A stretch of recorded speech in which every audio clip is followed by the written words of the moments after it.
Hello everyone, my name is Vishwadeep और आपका स्वागत करता हूं पीडब्ल्यू गेट वाला चैनल पे। स्ट्रैटेजीज, लर्निंग, आपको सारी चीजों का सब कुछ नॉलेज है। आप सब लोग अपने कोर्स वाइज प्रैक्टिस भी कर रहे हैं, रिवीजन भी कर रहे हैं, टेस्ट भी लिख रहे हैं। टेस्ट को कैसे इंप्रूव करना है वो भी सब कुछ आपको पता है। बट एक ऐसी चीज है जो आपको नहीं पता है, जिसके बारे में इस सेशन में मैं बात करने वाला हूं। वो क्या है?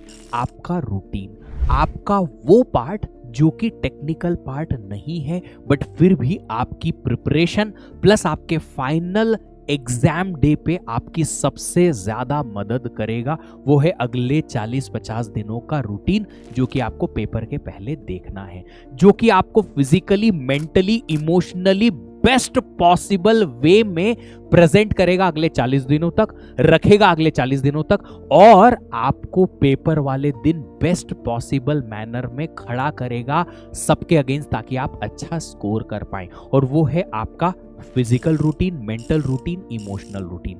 बात करूंगा बहुत ही छोटी छोटी माइन्यूट सी चीजों के बारे में। चलिए, तो सबसे पहले बात करते हैं आपकी इन सारी चीजों के बारे में। हम बात करेंगे आपकी स्लीप रूटीन के बारे में, फूड रूटीन के बारे में, रिवीजन रूटीन के बारे में, प्रैक्टिस रूटीन और टेस्ट रूटीन के बारे में। छोटी छोटी चीजें रहेंगी, आपको बहुत मजा आने वाला है इस सेशन में, क्योंकि ऐसी चीजें मैं बताऊंगा जो शायद आपने पहले कभी ध्यान नहीं दी होगी।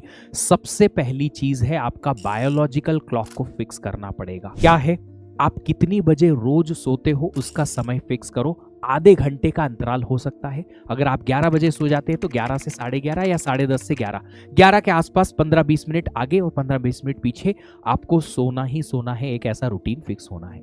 अभी तक आप क्या कर रहे थे? चीजों पे डिपेंडेंट है कि अगर ये खत्म हो गया तो 1 बजे सो जाऊंगा, नहीं तो 2 बजे, नहीं तो 3 बजे, नहीं तो कभी कभी 12 बजे सो गए। ये आपकी बायोलॉजिकल क्लॉक को डिस्टर्ब करता है। कब आपको भूख लगेगी, कब आपको सुबह उठना है, कब आपको नींद आएगी, कब आपका पेट क्लीन हो जाएगा, इन सारी चीजों, जी हाँ दोस्तों, ये बहुत जरूरी है। पूरा बायोलॉजिकल क्लॉक आपका सेट होना चाहिए। ऑटोमेटिकली आपको नींद आने लगेगी जब आपका समय हो जाएगा, ऑटोमेटिकली नींद भी खुल जाएगी जब आपका समय हो जाएगा, ऑटोमेटिकली भूख भी लगेगी। ये क्लॉक आपको सेट करना है अब पेपर के हिसाब से। आप सब लोगों की डेट आ चुकी है। सिविल और कंप्यूटर साइंस के स्टूडेंट्स को छोड़ के बाकी सारे स्टूडेंट्स जितने भी हैं, एक ही सेट में पेपर होगा। फोरनून में होगा या आफ्टरनून में होगा, मॉर्निंग आफ्टरनून जो दो रूटीन है, दोनों में से एक में कहां पे होगा आपका, ये भी टाइमिंग आ चुका है ना। तो अब सिंपल सा ये फंडा है कि आप अपना पेपर जो होने वाला है उसके हिसाब से क्या करो, उसके हिसाब से अपना टाइमिंग डिसाइड कर लो कि आपको इतनी बजे उठना है। जैसे कि आपका अगर मॉर्निंग में पेपर होने वाला है 9:30, आपका जितने भी सेंटर हैं आपके आजू बाजू, 1 घंटा आपका ट्रैवल टाइम मान ले, तो 1 घंटा ट्रैवल करने में, 1 घंटे पहले आपको सेंटर पे पहुंचना है, तो 2 घंटे ये हो गए। 1 घंटा उठ के रेडी होने में, तो 3 घंटे पहले आपको उठना ही उठना है। 6:30 बजे आपको उठ जाना है रोज कम से कम। तो ये आप फिक्स कर लो अपने पेपर के हिसाब से कि आप इतनी बजे ब्रेकफास्ट करोगे, इतनी बजे लंच करोगे। उसके 10-15 मिनट आगे पीछे हो सकता है, बट इसको आप फिक्स करो ताकि आपका माइंड और बॉडी जो है अलाइंड हो जाए आपकी इस बायोलॉजिकल क्लॉक के हिसाब से। जी हाँ, मैं सही कह रहा हूं। आप अगर अपने बड़े बूढ़ों को देखोगे तो उनका एक रूटीन फिक्स है। अगर कोई 10 बजे सोता है तो 10 बजे उनको नींद आने लगती है, वो बैठे बैठे सो जाते हैं। अगर उनकी 6 बजे नींद खुलनी है तो खुल जाती है। आप मम्मी को बिना अलार्म लगाए 5 बजे उठाने को बोलोगे, वो 5 बजे उठा देती हैं आपको। क्यों? क्योंकि उनकी बायोलॉजिकल क्लॉक सेट है दिमाग में। आपको चाहे 10 अलार्म की जरूरत पड़ती, पर मम्मी को नहीं लगती। क्यों? बायोलॉजिकल क्लॉक उनकी सेट थी। तो आप भी इसको थोड़ा सा रूटीन वाइज सेट करो। फूड रूटीन आपको प्रॉपर करना है। सबसे पहला फूड रूटीन में पॉइंट है कि टाइमिंग आपकी सही होनी चाहिए। अब आप लंच, ब्रेकफास्ट, डिनर जो भी करते हैं उसकी टाइमिंग आप फिक्स करके रखो। चाहे आप कैसे भी कहीं भी हो, अपना इस टाइमिंग को अब अगले 40 दिनों तक आपको एकदम डिसिप्लिन के साथ फॉलो करना है। मैं अपनी पर्सनल लाइफ में फूड रूटीन, बायोलॉजिकल क्लॉक, इन सारी चीज़ों का 100% ध्यान रखने की कोशिश करता हूँ। 90% टाइम में उसे अपने सही तरीके से फॉलो कर ही लेता हूँ। एंड बिकॉज ऑफ दैट मुझे पर्सनल डेज में बहुत ज़्यादा सुकून मिलता है। क्यों? क्योंकि मुझे दिन भर हेडेक नहीं होता, कभी नींद नहीं आ रही है, ऐसा सिचुएशन बहुत रेयरली होता है, हार्डली होता है। अर्ली मॉर्निंग सही टाइम पे नींद खुल जाती है, एक्सरसाइज के लिए टाइम मिल जाता है, सारी चीज़ों के लिए समय मिल जाता है, कॉन्सेंट्रेशन बढ़िया रहता है। क्यों? क्योंकि मुझे पता है कि जब मुझे खाना की जरूरत पड़ेगी बॉडी को, मैं उसे बराबरी से फूड दे रहा हूं, फ्यूल दे रहा हूं। तो टाइमिंग अगर खाने की सही है, आगे पीछे नहीं है, आपका डाइजेशन ठीक रहेगा, आपकी हेल्थ इश्यूज कोई भी एक्स्ट्रा ऑर्डिनरी नहीं आएंगी, कभी कोई अल्सर नहीं आ रहे हैं, कभी डाइजेशन इशू नहीं हो रहा है, कोई इशू नहीं है। क्यों? क्योंकि आप सही टाइम पे फूड कंज्यूम कर रहे हो सही मात्रा में। तो फूड रूटीन की टाइमिंग फिक्स करो। टाइमिंग के अलावा आप फिर अननेसेसरी आउटसाइड फूड को अवॉइड करो। आउटसाइड फूड अगर आप अवॉइड कर सकते हैं तो मत करो। अनहाइजीनिक फूड को अवॉइड करो, ज्यादा हेवी फूड को अवॉइड करो, ताकि आप सब लोगों को अगले कुछ दिनों तक बीमारी जो है वो दूर रहे उससे। आप सब लोगों को अगले 40 दिनों तक बीमार होने की परमिशन नहीं है, और उसके लिए food is one of the major component जो आपको बीमार कर सकता है। ठंड है बहुत अच्छी, पर आइसक्रीम खाने की इच्छा हो रही, खा ली, सर्दी हो गई, है ना, अरे यार आज तो उस जगह का समोसा खाते हैं, खा लिया, कहीं ना कहीं समोसा खाने से पेट खराब हो गया। या कोई ऐसी चीज खा ली रोड साइड से जो अनहाइजीनिक थी, फूड पॉइजनिंग या कुछ ऐसी इशू आ गई जिसकी वजह से 2 दिन पेट खराब। अब पेट खराब है, पढ़ाई भी नहीं कर सकते, और मेंटली बार बार वही लगेगा, पेट दुख रहा है, पेट दुख रहा है, पेट दुख रहा है। नहीं कर सकते हम ये पर्टिकुलर चीज अफोर्ड ही नहीं कर सकते, समय नहीं है हमारे पास, और ना ही उसका स्कोप है। तो इस चीज का आपको यहाँ पे ध्यान देना पड़ेगा कि बाहर का फूड बिल्कुल भी अवॉइड ही करना है, और रूटीन सही टाइमिंग पे हमें फूड लेना है। ब्रेकफास्ट का टाइम आधे घंटे के अराउंड का रख लो, कि अगर 10 बजे ब्रेकफास्ट करते हैं, 10 बजे के 15 मिनट आगे पीछे हम ब्रेकफास्ट कर ही लेंगे। लंच अगर 1 बजे का है तो उसके आधे घंटे आगे पीछे हम लंच कर ही लेंगे। डिनर का भी सेम, ताकि आपकी रूटीन जो है वो फिक्स हो जाए। नॉन स्टॉप स्टडी रूटीन को भी आप फिक्स करो, कि अगर आप पढ़ाई करते हो तो कितनी बजे से कितनी बजे तक आप पढ़ाई करोगे। इस रूटीन में मैं आपको 3 पॉइंट बताता हूं। 3 समय होते हैं आपके पास। एक होता है सबसे हाई फोकस का समय, जिसमें आप सबसे ज्यादा फोकस कर सकते हो, पढ़ाई के लिए एकदम तत्पर रहते हो।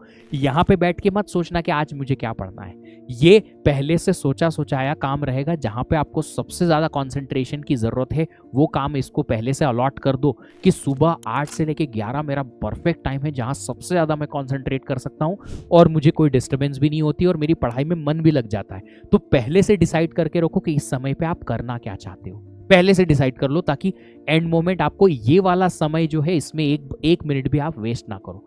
फिर मीडियम फोकस वाला टाइम और लो फोकस वाला टाइम। जब आप थक गए हो, मेंटली चूर चूर हो गए हो, पर समय है, तो ऐसे में आप जो अभी करंटली मेरा वीडियो है ये देख सकते हो, स्ट्रेटेजी बना सकते हो, अगले दिन की प्लानिंग कर सकते हो, कुछ रिवाइज कर सकते हो, फॉर्मूला रिवाइज कर सकते हो, ताकि हल्का फुल्का काम चलता भी रहे और समय बर्बाद भी ना हो। मीडियम फोकस में आप मीडियम फोकस वाला काम कर सकते हो, जहां पे आप किसी चीज की प्रैक्टिस करनी है, या कोई पर्टिकुलर टॉपिक जो आपको बहुत अच्छे से पता है उसका खाली एक बार का रिवीजन करना है, ऐसा आप यहाँ पे काम कर सकते हो। But non stop study routine fix कर लो कि इतनी बजे से इतनी बजे तक मेरा ये रहेगा। अब ये मैं नहीं बताऊंगा, तुम बोलोगे सर डेली रूटीन बता दो। कैसे बता दूं यार, लाखों स्टूडेंट हैं मेरे को सुनने वाले, कोई 6 बजे उठता है, कोई 9 बजे उठता है, कोई 12 बजे सोता है, कोई 4 बजे सोता है।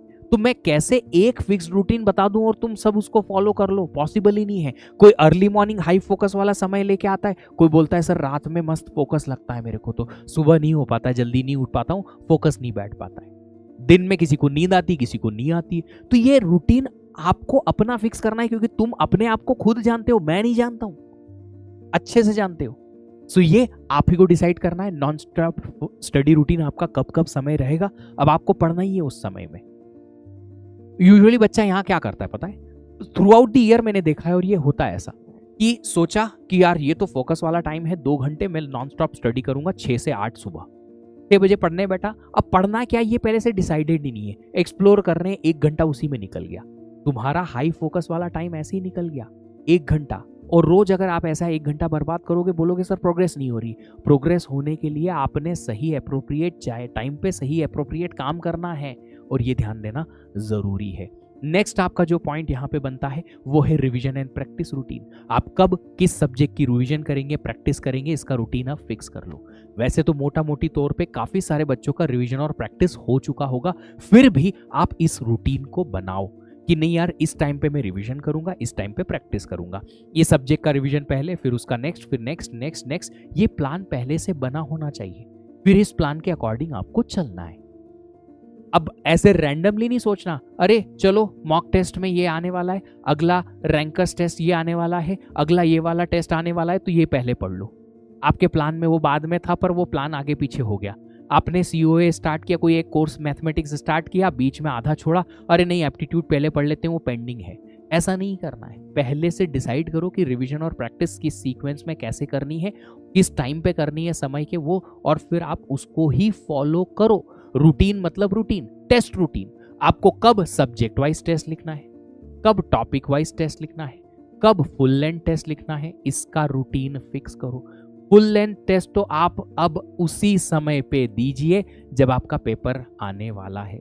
अगर टाइमिंग फिक्स हो गई है कि हमारा मॉर्निंग रूटीन में ही टेस्ट है या आफ्टरनून रूटीन में है, आप जिस दिन भी अपने कॉलेज से, ऑफिस से या अपने रेगुलर जो भी आपका रूटीन है उससे समय पाते हैं, उसी समय पे आपको अपना फुल लेंथ टेस्ट 3 घंटे का लिखना है, जिस समय पे आपकी एक्चुअल पेपर होने वाली है, ताकि आप एक्चुअल पेपर वाले दिन कुछ अजीब महसूस ना करें। मैंने बच्चों को देखा है, आफ्टरनून में पेपर है उनका और वो हर एक मॉक टेस्ट सुबह लिखते थे और आफ्टरनून में बढ़िया पेल के सोते थे। अब जिस दिन पेपर आया उस दिन सवेरे मॉक टेस्ट का टाइम था, कंसंट्रेशन वाला, जो भी उनका सेंटर था पहुंच गए, और जब आप पेपर चालू हुआ तो वहां पे ऐसे नींद आ रही है, सर हमको दिन में नींद लेने की आदत थी और हमारा पेपर का टाइम पे नींद आने लगा था, कंसंट्रेशन की वजह से पेपर खराब हो गया। अब मेरे को ये प्रॉब्लम बताने से क्या फायदा होगा? फायदा कोई नहीं होने वाला। क्यों? क्योंकि न तो मैं आपके मार्क्स चेंज करा पाऊंगा वहां जाके, और ना ही आपको कोई सुकून मिलेगा। सुकून तो नहीं मिल रहा, क्योंकि सुकून तो गया, पेपर खराब हो गया। क्यों? क्योंकि जब पेपर देने का टाइम था तब आप तो सो रहे थे या कुछ और ऐसा काम कर रहे थे जिससे आपका कंसंट्रेशन नहीं आ रहा था। जब पेपर है आपका, उन 3 घंटों में आपको रोज प्रैक्टिस करनी है। आखिरी के दिनों में अभी कम से कम वीकली 1 बार या 2 बार तो प्रैक्टिस करो। फुल लेंथ टेस्ट उसी टाइम पे लिखो सारे, और उस टाइम पे नींद वाला चीज जो है वो हटानी है। जैसे भी करके हमें अपना हाई फोकस वाला समय उन 3 घंटों पे कॉन्सेंट्रेट कराना है, धीरे धीरे करके। इसीलिए फुल लेंथ टेस्ट जो आपका लिखना है वो कब लिखना है? ऑन पेपर टाइमिंग, जो भी आपकी पेपर की टाइमिंग है उसी पे, सो दैट आप फाइनल पेपर वाले दिन कुछ नया महसूस ना करें। मुझे आदत है 2:30 बजे एक टेस्ट लिखने की, मैं लिखूंगा रोज। मुझे आदत है सुबह 9:30 बजे एक टेस्ट लिखने की, मैं लिखूंगा, क्योंकि मेरे पेपर भी वही था, मैं पिछले 40 दिनों से यही करता आ रहा हूं। तो ये सारी चीजें जो आपको है अब रूटीन के हिसाब से फिक्स करनी है, मैं कहता हूं। और आपने ये सब देखा भी होगा कि जितने भी बड़े बड़े स्पोर्ट्स पर्सन हैं जो कि बहुत अच्छा अचीव कर चुके हैं, उन्होंने हर किसी ने ये कहा है कि अपने इमोशंस पे, अपनी नर्व्स पे और अपने माइंड पे अगर आपने कंट्रोल किया है तो आप अपनी स्किल्स को बेहतर यूज कर सकते हैं सामने वाले को हराने के लिए। सामने वाला क्या है? गेट का पेपर, जिसको आपको टैकल करना है, ओवरकम करना है, कॉन्कर करना है, जीतना है।